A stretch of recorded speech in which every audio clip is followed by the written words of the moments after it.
శ్రీమాత్రే నమ. జై గురు దత్తాత్రేయ నమ. ఈ వీడియోలో మనం 2024 సంవత్సరం అక్టోబర్ నెలలో వృషభ రాశి వారి యొక్క ఫలితాలు ఏ విధంగా ఉండబోతున్నాయి అని పరిశీలిస్తే, మరి వృషభ రాశి వారికి చాలా వరకు ఈ నెలలో అనుకూలమైనటువంటి మార్పులు రావడం జరుగుతుంది. ముఖ్యంగా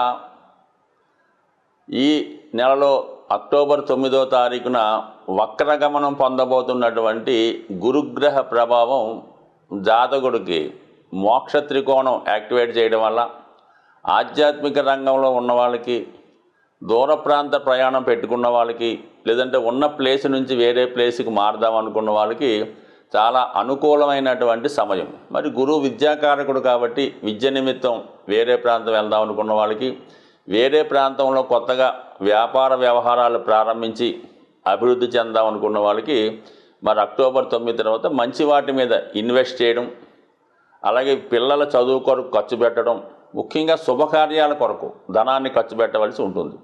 అది మీ యొక్క వ్యక్తిగత వివాహం అవ్వచ్చు, మీ సంతానం యొక్క వివాహం కూడా జరిగే అవకాశం ఉంది. ముఖ్యంగా గురువు వక్రించినప్పుడు ఏమవుద్దంటే, గత సంవత్సర కాలంగా మీరు ఏదన్నా కార్యక్రమాలు ప్రారంభించి ప్రయత్నించి మధ్యలో ఆగిపోయి ఉంటే మళ్ళా అవి ఇంకొకసారి ప్రయత్నం చేయమని గురువు మీకు చెప్పడం జరుగుతూ ఉంటుందన్నమాట. అదే వక్రగమనంలో ముఖ్యమైన అర్థం.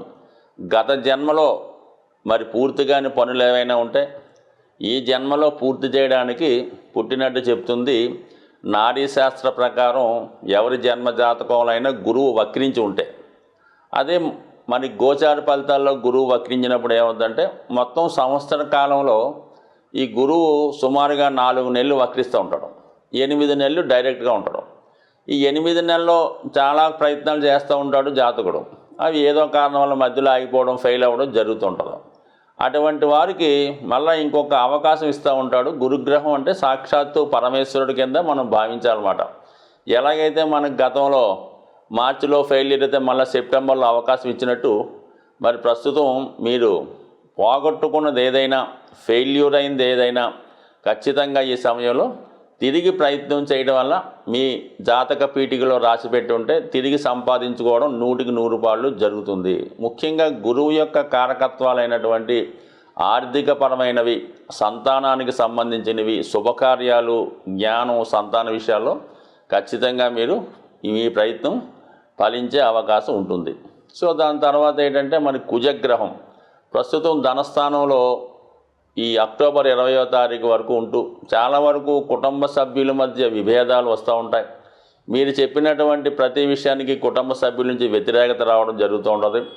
ఏదో విధంగా కుటుంబం స్ప్లిట్ అవడానికి, విడిపోవడానికి కారణమవుతుంటుంది. ముఖ్యంగా ఆర్థికపరమైన లావాదేవీల విషయంలో కుటుంబ సభ్యుల మధ్య విభేదాలు వచ్చే అవకాశం ఉంది. ఏదో కారణం వల్ల మీ కుటుంబం నుంచి వేరుపడడానికి కొంతమంది ప్రయత్నం చేస్తూ ఉంటారు. సో ఏదేమైనా వారి ప్రయత్నం కొంతవరకు నెరవేరే అవకాశం ఉంది ఈ నెలలో.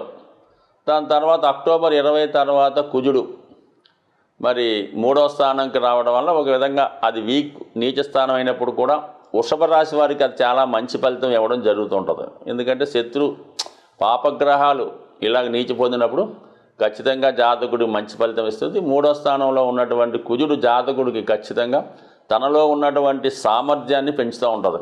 గతంలో కన్నా చాలా ప్రోత్సాహంగా, ఉత్సాహంగా కార్యక్రమాలు నెరవేర్చే అవకాశం ఉంటుంది. ముఖ్యంగా ఏదన్నా గృహానికి సంబంధించింది కానీ, ఏదన్నా స్థిరాస్తి కొనే వ్యవహారాల్లో కొంతవరకు ఈ కుజగ్రహ అనుగ్రహం మీకు లభిస్తూ ఉంటుంది.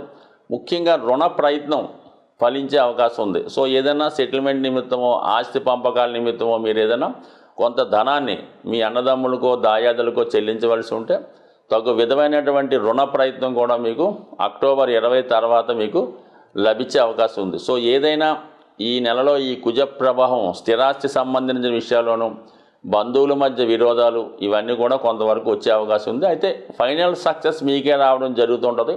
అలాగే మీరు ఏదైనా కొత్తగా ప్రారంభిద్దాం అనుకున్నా, గృహ నిర్మాణం చేద్దాం అనుకున్నా ఈ సమయంలో ప్రారంభించడం వల్ల అది నెమ్మదిగా మరి సంపూర్ణంగా మీ యొక్క ఆశయం నెరవేరే విధంగా కుజగ్రహ సంచారం ఇంచుమించుగా మరి అక్కడ జనవరి నెల వరకు మీకు చాలా వరకు సహకరించే అవకాశం ఉంటుంది. ఇక శుక్రగ్రహం మరి అక్టోబర్ 13 దాకా స్వక్షేత్రంలో 6వ స్థానంలో ఉండడం కొంతవరకు మంచిదైనప్పుడు కూడా కొన్ని కారణాల వల్ల కుటుంబంలో ఉన్నటువంటి స్త్రీలు మీపై ఆధిపత్యం చేయడం కానీ లేదంటే ఏదో విధంగా మనస్పర్ధలు రావడం కానీ జరిగే అవకాశం ఉంది. సో ఏదైనా మీరు మీ కుటుంబంలో ఉన్నటువంటి స్త్రీలు కానీ మీకు పరిచయం ఉన్నటువంటి స్త్రీలు లేదంటే మీ ఆఫీసులో వర్క్ చేస్తున్నటువంటి స్త్రీలతో గౌరవప్రదంగా ఉండడం, సాధ్యమైనందుకు వారికి కొంతవరకు గౌరవాన్ని ఇచ్చి వారు చెప్పినది వినడం వల్ల మీ జీవితంలో చాలా సమస్యలు పరిష్కారమై ఈ కుటుంబ సమస్యలు, శత్రువుల సమస్యలు, ఆర్థిక సమస్యలు పరిహారం అయ్యే అవకాశం ఉంటుంది.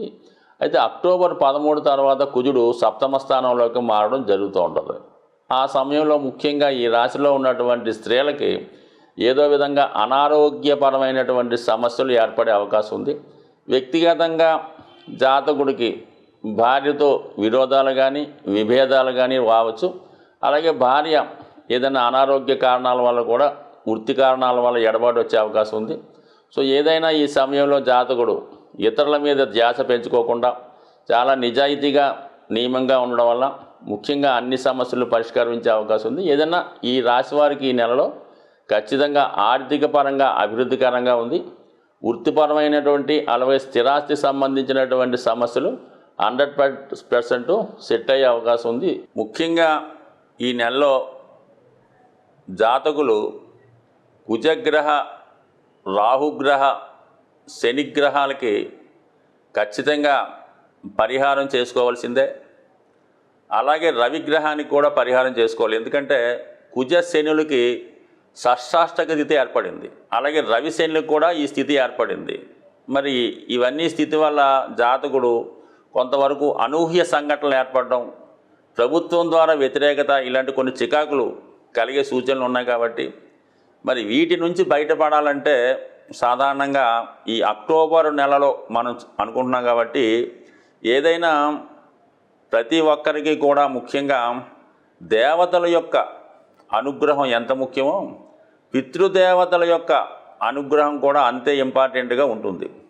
మరి అటువంటి పితృదేవతల యొక్క అనుగ్రహాన్ని పొందేవాలనుకున్న వాళ్ళకి మరి ఈ అక్టోబర్ 2వ తారీఖున వస్తున్నటువంటి మహాలయ అమావాస్య అన్నది ఒక సంవత్సరంకి ఒకసారి వచ్చే ఈ రోజునాడు మాత్రం ఖచ్చితంగా అందరూ కూడా అంటే సాధ్యమైనంత వరకు ఈ గ్రహాల పీడలతో ఉన్నవాళ్ళు కొంతవరకు ఈ పితృదోషాలు, పితృశాపాలు, సర్పదోషాలు ఉన్నట్టు వారికి ఈ మహాలయ అమావాస్య రోజు విధి విధానంగా మీ యొక్క ఆచార వ్యవహారాన్ని అనుసరించి ఏదైనా దేవాలయంలో అక్కడ ఉన్నటువంటి పండితులకి తగు విధమైనటువంటి మరి ఈ బియ్యం మొదలగువి ఇచ్చి వాళ్ళ యొక్క ఆశీర్వాదం తీసుకోవడం జరుగుతూ ఉంటుంది. అలాగే కొంతవరకు వారికి ఉపయోగపడేటటువంటి అవసరాలకు తగినటువంటి బియ్యం, పప్పులు మొదలగునవి ఇవ్వడం వల్ల మీకు పితృరూపంలో వాళ్ళు సంతోషిస్తారు. అలాగే ముఖ్యంగా మీరు ఎవరినైతే ఉద్దేశించి చేద్దామనుకుంటున్నారో ఒకవేళ మీ తండ్రి గారు లేదంటే మీ తాతగారు ఎవరు ఉంటారో వారు ఏ వయసులో మరి మీ నుంచి దూరం అయ్యారో ఆ వయసులో ఉన్నవారిని అంటే ఏ క్యాస్ట్ అయినా పర్లేదు ఆ వయసులో ఉన్నవారిని ఆ రోజు వీలైతే మీకు కుదిరితే బట్టలు పెట్టచ్చు, కడుపు నిండా భోజనం పెట్టచ్చు. ఈ విధంగా చేయడం వల్ల మరి పితృదేవతల అనుగ్రహం పొందుతారు. అలాగే మరి మీకు ఏదన్నా గోవుకి ఈ విధంగా ఆహారం పెట్టినా కూడా ఆ దోషం నుంచి అంటే వాళ్ళ స్థాయిని బట్టి చేసుకోవాలి తప్ప మరి పెద్దగా చేయగలిగే వాళ్ళు గొప్పగానే చేసుకోవాలి. ఏమాత్రం అవకాశం లేనివారు ఆ రోజు కూడా గడవని వారు ఆ విధంగానే చేసుకోవాలి. చేయటం ఇంపార్టెంట్ తప్ప పెద్దగా చిన్నదన్నది కాదు. కాబట్టి ఇది ఒకటి కంపల్సరీగా చేయండి. అలాగే కంపల్సరీగా ఈ అక్టోబర్ చివరిలో వస్తున్నటువంటి ఇంచుమించుగా 30-31 తారీఖుల్లో వచ్చినటువంటి మరి మాస శివరాత్రి రోజు కూడా ఈ విధి విధానంగా శివుడికి అభిషేకం చేసుకోవడం వల్ల సమస్త దోషాలు తొలగాలంటే సింపుల్గా శివారాధనని మించింది లేదు. ముఖ్యంగా ఇప్పుడు శని వక్రించి ఉన్నాడు కాబట్టి శివునికి మీరు ఆరాధించడం వల్ల గతంలో వచ్చిన ఫలితం కన్నా 100 రెట్లు ఫలితం వచ్చే అవకాశం ఉంది. కాబట్టి మరి అటువంటి శివుణ్ణి మీకు ఏ రోజు ఇష్టమైతే ఆ రోజు పూజించడం వల్ల కూడా ఈ రాహువు, శని, కుజ, రవిగ్రహాల దోషాల నుంచి బయటపడే అవకాశం ఉంది. ప్రతిరోజు సూర్య నమస్కారం చేసుకొని నవగ్రహ స్తోత్ర పారాయణ చేయడం వల్ల కూడా గ్రహాల అనుకూలత ఏర్పడే అవకాశం ఉంది. స్వస్తి.